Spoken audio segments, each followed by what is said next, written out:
Welcome to Who You Know with Michael Sublett of Odd Moe's Pizza and Arthur Meeker of Extreme Graphics. We're shining the spotlight on businesses right here in the Pacific Northwest, celebrating their growth, their networking wins, and the impact they make in their communities. From small town gems to big community players, this is where connection meets inspiration.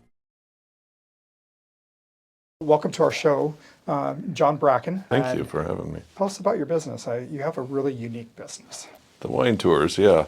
We kind of got into it because we bought a little wine bar, and our goal was actually to tap into that industry, which is super supportive of one another. It's kind of a unique industry. Wineries will offer discounts to their competitors' employees. You know, they'll invite them in for complimentary tastings, and if you buy wine, you get a discount. And like, what, no sporting goods store does that. Nobody else does that. So I knew when I went into this, it was actually to help out a friend that needed out of the business, and I wasn't particularly looking for something in that industry, but I would have done anything for these people. They've done crazy stuff for me, and so I did it to help them out, and because I knew I could turn their business around and get it profitable again. And I knew about those, what we just talked about with the industry, and I knew if I supported them, they were the type of people that would give back, I think. And so I went into it with, we're going to start carrying local wineries' wines, and we're going to get a little tour bus, and we're going to take people to them as well. And so we did that, and it was working great. 2019, and when 2020 hit, we didn't have much overhead for the tours. We said, I think we actually had already expanded in getting another limo at that point, but we didn't have a bunch of employees. We didn't have a building to make rent on. It was real simple just to set that aside and focus on the wine bar that did have rent, did have payroll, did have all the things. So we got into the tours by wanting it to support the wine bar and become a little hub for the local wine industry. COVID changed things, Yeah. and but we realized sitting out at a winery one day after everyone was sort of settled in at their table, and the people at the winery were taking care of them, telling their story and pouring some wine for them. I'm just walking around enjoying this amazing view in the quiet, and I'm getting paid for this right now.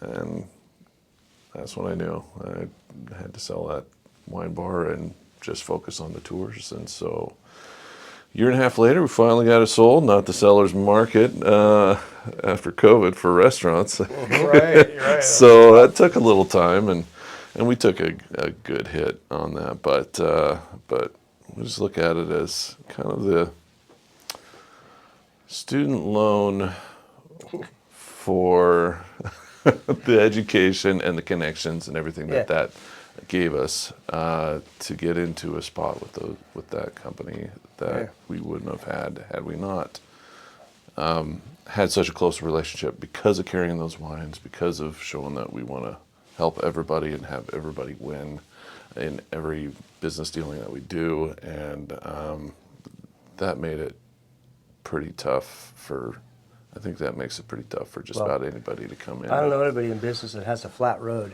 Nope. There's some hills, there's some really steep hills, and then every once in a while you get lucky and you're going, nice and fast downhill. But It's always a challenge around every corner. So you mentioned limo, and I think you mentioned bus. Tell us about your fleet. What do you got going on? Basically, our first vehicle was the 14-passenger limo bus. So limo-style interior, TVs, lights, bar, perimeter seating like in a limo, no rows of seats or anything like that. So it was fancy inside and presentable on the outside. And so we started out with that. We added the limo because we had a lot of small group requests, like 2, 4, 6 people, and that just made it feel a little less like a ghost town inside if you only had 3 or 4 people in a big bus. So we picked that up pretty quick, but then after COVID hit, we actually stopped advertising the tours altogether until we had the bar sold. And then we immediately picked up a 25-passenger limo bus, so a big one with the same sort of TVs, lights, bars, stereos, all the stuff in there. So we picked up a big one. Within a year and a half, we just, with working with some of the big hotels and the convention center, there was demand for more and more weddings and corporate events and things. So we picked up that 25-passenger and realized that we need even more. So we actually just got our first charter bus, a 52-passenger full-size coach.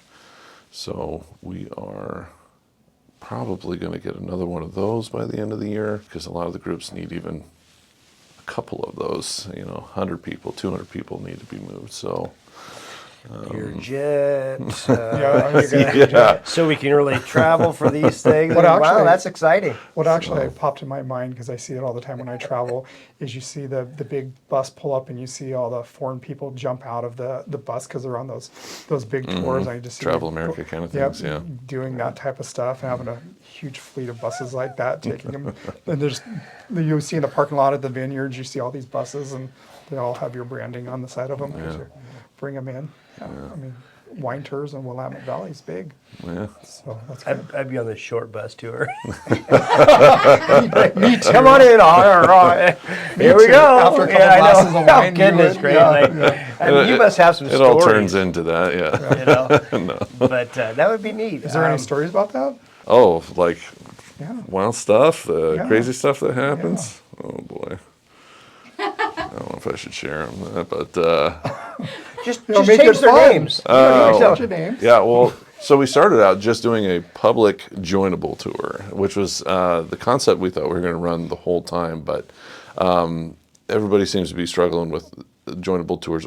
Just met with a whole bunch of tour operators here in the Valley just yesterday, and that topic got brought up. Like, there's not enough demand for just people that just want a couple of seats, 1 or 2 seats, and that's what we used to do. So we would have 4 or 5 groups of 2 or 4 in a bus, and so made it really accessible to people, and I thought that was a great concept, and it was then. It just doesn't seem to work anymore. Everybody wants a private deal, but in that public one, before COVID hit, we had some people sneak in some stuff, and they got a little bit further along than everybody else on the bus. And one of the gentlemen decided to do a little pants-off dance-off Oh, wow. up in front of the bus, in front of everybody. I mean, most people were laughing and everything, but that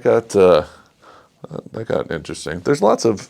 We don't have any polls. We were trying I to was keep gonna it. ask you, We do you have a were trying to poll keep on it classy. Wine tour focused.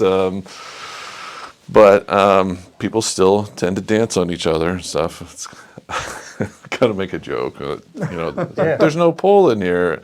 Like, but there's no poles in the VIP room. Just lap dances, right? So that's what we see more of than anything. But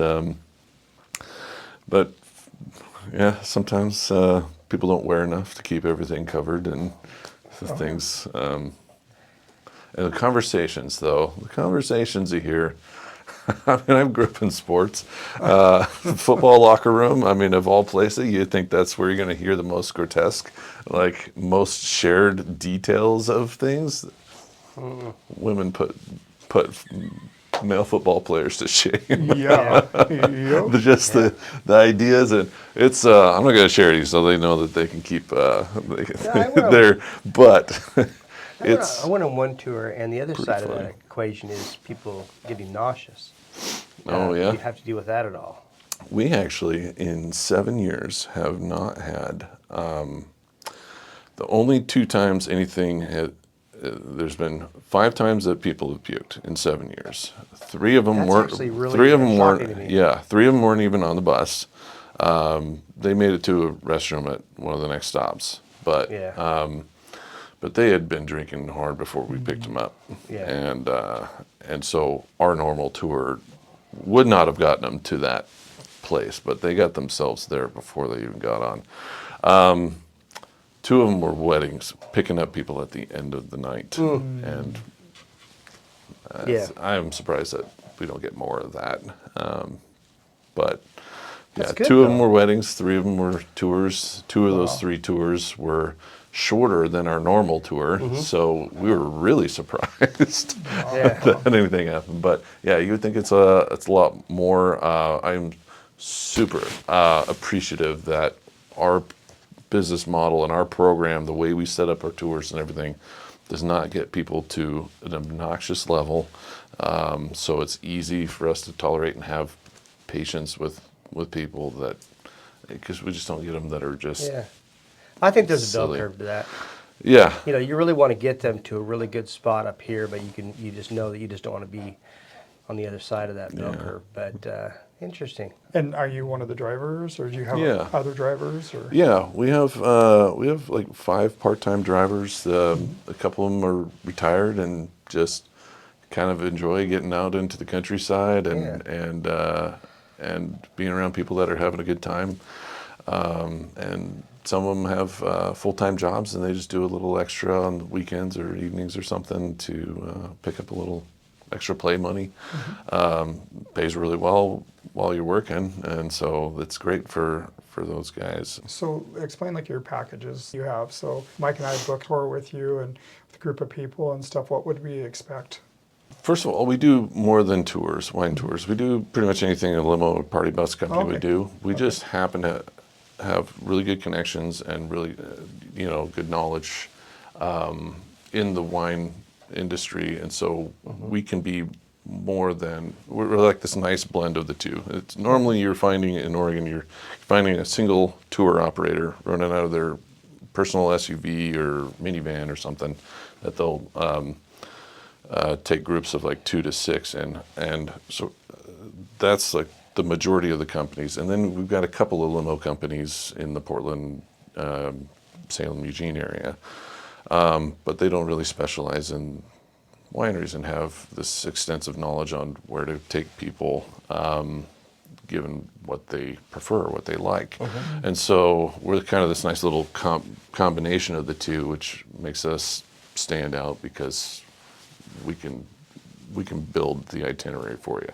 Now, so we do corporate events. We'll take people to Topgolf. You can drink on the way up there, save some money in the bar tab while you're there. And in fact, some of the one of the business owners, he's a real numbers guy.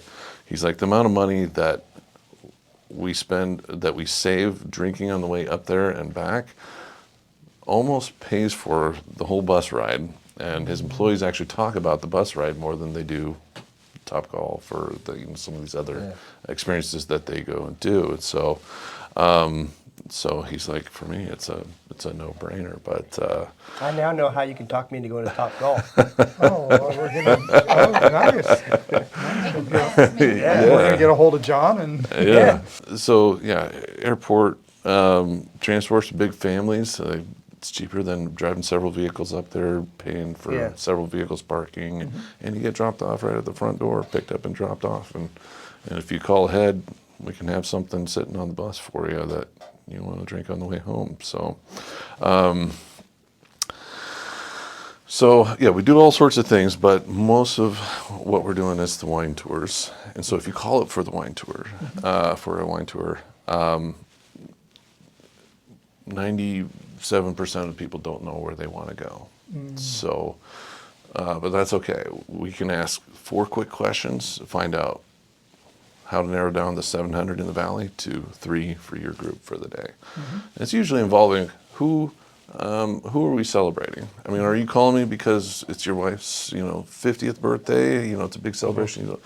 Well, we're going to start asking questions about what she likes, because if it's her celebration, well, let's build it around her and what she wants to do, right? What kind of wines she likes, what kind of venue she likes.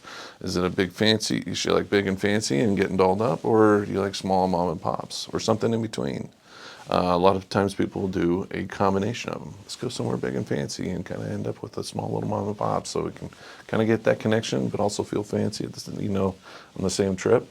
So we build a lot of those, and then we check the boxes based on the type of venue, the type of wine, and where they're starting from. So we can check the boxes as close to them as we can, and save them money with our our rate because we're hourly. It's actually nice to have So- somebody that will really tailor something specific to you and take the time to educate themselves on what you really want versus a cookie cutter. Yeah. You know, these are the wineries You're going to you go work where with. we want to take you. Yeah. Like, and sorry if it's not what you really wanted. I'm like, Right. no, it's I guess love I- that. I love it's that. not. It comes down to the relationships you have with a lot of the wineries as well. I mean, it's Yeah. probably a really important piece of that is that collaboration with them. We actually do get into some wineries that don't allow groups, larger groups. They don't allow limos. They don't allow buses to bring people in because they'll just pour out of the buses, just stumbling drunk. And Yeah. these guys have millions invested into their business. Not like a dive bar that they maybe picked up for $100,000 or something like that. If they lose that, well, that sucks. But it's not tens of years and millions of dollars invested. So if they lose their license because they overserved somebody, it's a lot more to lose. That and the second biggest thing that they're protective of is their other guests. They're looking for, they want to keep their other guests having the experience that they want. And they're small groups of 2 or 4 and they want something small and intimate. This mob of And then all of a sudden you're just hearing cussing and vulgar conversations. You know, it's a balance. So we help manage expectations before we ever take anybody's deposit, before we plan their itinerary. Like if this is what you're looking for, this isn't what really anybody can do. Nobody, Right. no, they're not letting any tour company bring in just absolutely hammered people. So. So we help manage expectations. If they do want to do something a little more rowdy, but they do want to do a winery, all right, let's start at the end of the day. Most wineries close at 5. Let's go to one winery at like 4. We'll go there and then we'll go do some bar hopping or something where you can get a little more rowdy than you can at the winery. So That's really great customizing there. so we can, yeah, I mean, but it's got to be sustainable. And if wineries, like I said, will cut a tour company off. They're like, you can't bring people here anymore. You're bringing unservable people, and it's just, or disruptive. And so we really ride that line, try to let people, encourage people to have as much fun as they can, but let's do it with some reasonable boundaries. And if that's not what you're looking for, well, let's go do something else that's fun. How far do you go? Is it really like what people's needs are? Or? Yeah, to insure these types of vehicles is really expensive. Now, if you have just forward-facing seats, rows of seats, you can get it anywhere, and it's pretty competitive, so you can get some pretty good rates.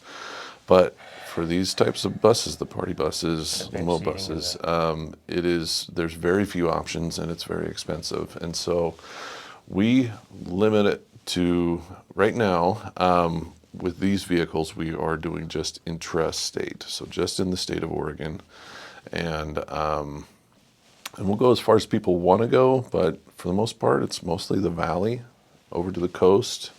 Furthest we've gone is outside of Prineville. There was a convention deal for some animal group, and apparently there's a kangaroo sanctuary out there. And so they did a day of wine tour with us, a day of coastal exploration, and then we also went out to Prineville to this kangaroo deal to I did not know. go. I didn't know that yeah, either. so that's the furthest we've gone, and that was, I don't know, probably only, it's about 4-hour drive for us, but in the bus anyway. Yeah. Yeah, drive a little slower when people are getting up, walking around, have drinks in their hands and stuff, So do you do any branding with the different wineries and stuff like that? We are in the process, so we've already started this little campaign of working with wineries that know us and know our reputation, know that we bring good customers. We really believe in a matching the right people with the right winery. Not only does it make the customer happy, but it also makes the winery happy. So we get invited, like I said, to places that will cut other companies off. With those companies that know us, we're in the process of about a quarter of the way through them, signing up deals with them where they get their wine club members get a discount with us as a complimentary perk to their own wine club. Help draw people to their wine club, help retain their current wine club members, because people pick up and drop off club memberships all the time, and that's kind of their big goal is have that reoccurring, because it's like an automatic, it's like a subscription sort of thing. It's like a club membership is sometimes usually like 2 shipments a year of wine. They'll have like a little pickup party, come have some food and meet other people and pick up your wine that you automatically bought, kind of thing. So that's their ultimate goal, is kind of get as many wine club members as they can, get that reoccurring business. And so we try to focus on how we can encourage people to join, to either buy wine while they're there, or even better for the winery, sign up wine club memberships. So this was a program with that in spirit, is to get our name out there, but in a way that helps them with their ultimate goal as well. And so it's been pretty great so far. What if you're not a wine person? Yeah. Oh, Do you do there's distillery? breweries, there's Yeah, distilleries. I've been learning more about the distilleries in the area. So, we're gonna have all the things. If you already know, people that are really into that probably already know more about the distilleries than I do at this point. So if you know where you'd want to go, heck yeah. We'll take you wherever you want to go. Do whatever you want to do. The whole I was just gonna say I'll film it. yeah. I'll film it. I was just curious because I've always been enamored with the people that really do the wines and understand the wines and all that. And distillers, I think, has also got that unique thing to it. But the brewery, I was amazed when I got involved in the brewery industry, how they all work together. Like you were saying, it's kind of nice. All the wineries, they really support each other, and they really support each other's success. And I love that. And in the brewing industry, it was the same. For me to see all the different brewers that would share secrets or to do this different things, because they're all just trying to make it. And so that's what I was thinking about. I can't get my head wrapped around wine. My palate is not made for that. It's I really wish I had that. I've had people that try to help me, but yeah, the tannins or something in wine, they make my cheeks hurt. So it just kind of pushes me away from wanting to learn anymore, which is kind of an odd thing. But people are allergic to weird things. Why wine has to be the one that I'm probably allergic to is just not very fair. But a lot of the Oregon reds, which is Pinot Noir, what we're famous for growing around here, like world famous for growing. It's really hard. What's unique about the Willamette Valley is that Pinot Noir is one of the more difficult grapes to actually get to ripen properly. So you have to have just the right climate circumstances. So it's got to be warm enough during the day, but it's got to cool off. And anybody who's really in the wine industry is going to know I'm like butchering this a little bit, but basically we get this cool air in from the coast that helps cool down the valley at night and extends the ripening season. And so it's the most difficult grape to grow. And once you do get it to grow right, it's one of the more difficult ones to make and pull off. And so it draws some of the best wine makers in the world, because if you can pull off a Pinot Noir, you can pull off anything. And so, street cred. so it's Wineries. and so it's like that's why we get international travelers coming in, and it's kind of a big deal, because there's only a few places in the whole world that can grow these and grow them right. And so so it's unique, but Pinot Noir also typically doesn't have as much. They're a little softer and not quite as dry and tacky like a Cab from California or something like that. Big red wine from California, it's going to be a little drier, and the tannins is kind of what makes that. Is people will kind of use that word interchangeably, dry and tannin, tannins or whatever. So my point is that you may be able to drink reds from Oregon better than you can from something off the shelf that's from another region. And if you're allergic to reds or to wine, maybe try a organic biodynamic wine. Biodynamic is like one step deeper into the organic fancy world. And basically there aren't things added to the wine like a lot of people. It's the sulfuric, the sulfur that's added. There's the sulfites that are added, and different things that are added to wine to make it taste a certain way. And in the grocery stores, where the wineries are really big and they've got to make it taste the same year after year, despite the weather changing the way it would have tasted naturally, they add lots of things to make it taste the same so the customer feels confident going to the shelf and buying it. Well, the more additives you have in it, the more people have reactions. And in Oregon, you'll get a lot of there's so many more small wineries, and they let the weather and the year have its own expression. So the same wine, same grapes from the same vine, made in the exact same way with the exact same type of barrels, that'll come out different every year, and that's not something you see with the big volume guys. And so it keeps things a little bit more interesting for people that like variety, but it also means less additives and less issues. And so where it may be a little bit more expensive because it's not a huge volume game with these guys, you may have a lot better experience with it. So. The questions I was going to ask you, what's the future for the Oh. business? So I'd Yeah. like to hear that. My wife and I got married last a year and a half ago, and we are trying for children, and the goal is to get things expanded and profitable enough that she has the option to not have to work if she wants to. And so yeah, I got to get on my horse here a little bit. Yeah. So that's what we're doing, and everything that we do is kind of under this umbrella of a parent company that, we have the tour company under here. We're starting to do some other little rental things.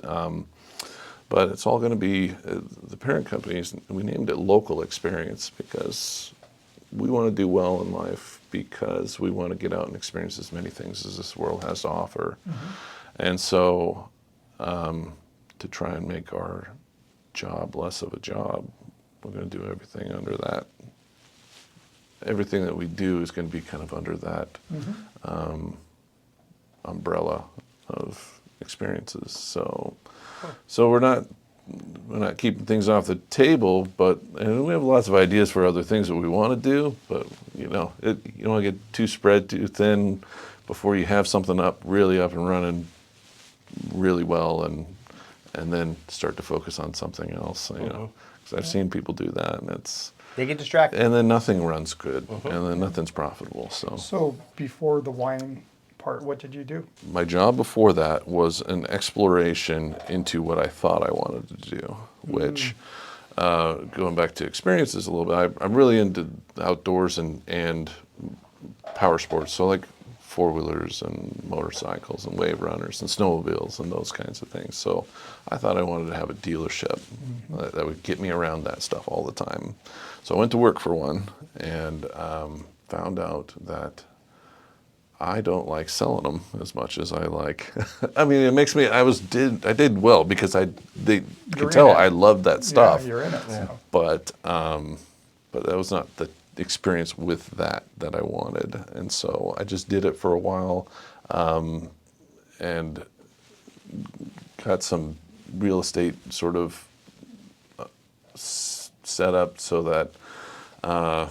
Kind of get retirement things. It made good enough money that I could lay some financial foundation under me and make it possible to split off and do my own thing and not have to worry about making money for, sometimes it's a few years before you're really making money at something, right? So I just used it for that after finding out it wasn't exactly what I wanted to do. And then we bought the wine bar that turned into the tours, and the tours that left the wine bar behind, and now That's going to turn into babies. all the things. Went from that to marriage, now babies. Yeah. It's like, I Curious don't know. if that business has helped Yes. anybody else make babies. Delivery time comes, you got a There you limo go. straight to the hospital and pick up. That's funny. First class service right Yeah, there. exactly. Any more questions? You have rapid fires coming up, don't you? I do. Early bird or night owl? Early bird. Coffee or tea? Neither. If you were to be a superhero, what superhero would you want to be?